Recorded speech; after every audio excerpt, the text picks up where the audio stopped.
तेज आंधी चली, इतनी तेज कि मजबूत जिस्म भी उड़ने लगे। दिन बीतते गए, रातें डरावनी हो गई, महल गिरने लगे, किले ढहने लगे। जो कहते थे हमसे ताकतवर कौन, वे मिट्टी बन गए। सिर्फ हजरत हूद अलैहिस्सलाम और कौम ए आद। इंसान और घमंड। इंसान जब कमजोर होता है तो अपने रब को याद करता है, और जब ताकतवर हो जाता है तो अक्सर उसी रब को भूल जाता है।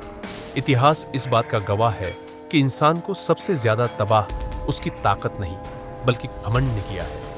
आज मैं आपको ऐसी ही एक कौम की कहानी सुनाने जा रहा हूं जो अपनी ताकत पर इस कदर इतराने लगी थी कि उसने अल्लाह के नबी को झुठला दिया। ये कहानी है कौम आद और हजरत हूद अलैहिस्सलाम की। कौम आद का दौर। कौम आद अरब के रेगिस्तानी इलाके में रहती थी जहां दूर दूर तक रेत ही रेत थी। लेकिन इसी वीराने में उन्होंने ऐसी बस्तियां बसाई जो देखने वालों को हैरान कर देती थी। ऊंचे पत्थरों से बने महल, मजबूत किले और ऐसे स्तंभ जो आज की इमारतों को भी चुनौती दे। इस कौम के लोग लंबे कद के, मजबूत शरीर वाले और जंग में माहिर थे। वे अपने बच्चों को बचपन से सिखाते थे, हम ताकतवर हैं, हम अमीर हैं, हमसे बड़ा कोई नहीं। धीरे धीरे यही सोच उनके दिलों में बैठ गई। जब घमंड पैदा हुआ, जब इंसान हर चीज अपने काबू में समझने लगता है तो उसके दिल में घमंड पैदा होने लगता है। कौम आद भी यही करने लगी। वे कहते थे हमारी इमारतें कभी नहीं गिरेंगी, हमारी ताकत को कोई हरा नहीं सकता। उन्हें लगता था कि यह सब उन्होंने अपनी मेहनत से हासिल किया है। वे यह भूल गए कि सांस लेने की ताकत भी अल्लाह की देन है। अल्लाह के नबी हजरत हूद। अल्लाह ने इसी कौम में हजरत हूद अलैहिस्सलाम को भेजा। हजरत हूद अस ने उन्हें प्यार से समझाया। उन्होंने कहा, ऐ मेरी कौम, अल्लाह की इबादत करो, उसके सिवा तुम्हारा कोई माबूद नहीं। तुम जिस ताकत पर घमंड करते हो वह भी उसी की दी हुई है।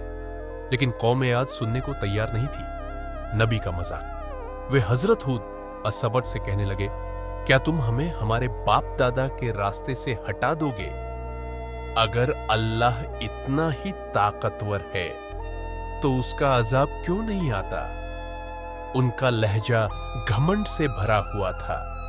उन्होंने नबी को झुठला दिया, मजाक उड़ाया और चेतावनी को नजरअंदाज कर दिया। चेतावनी के आखिरी पल हजरत हूद अलैहिस्सलाम ने आखिरी बार कहा, मैं तुम्हें चेतावनी दे चुका हूं, अगर तुम नहीं माने तो अल्लाह का अजाब आएगा। लेकिन कौम आद हंसने लगी।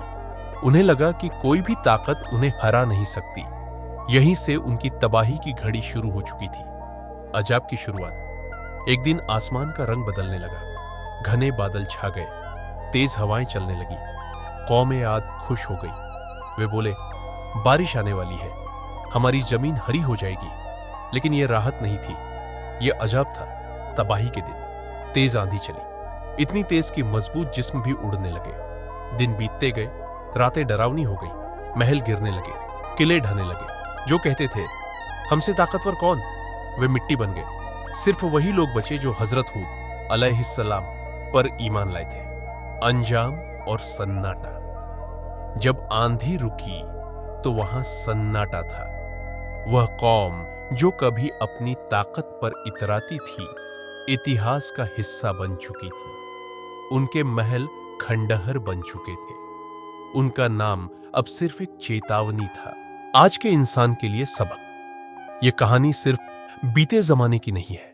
आज भी इंसान पैसे, ताकत, पद और शोहरत पर घमंड करता है।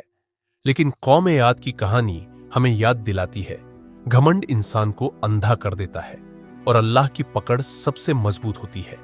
अगर आज हम अपने रब को याद रखें, नरमी अपनाएं और घमंड से बचे तो यही हमारी सबसे बड़ी कामयाबी है।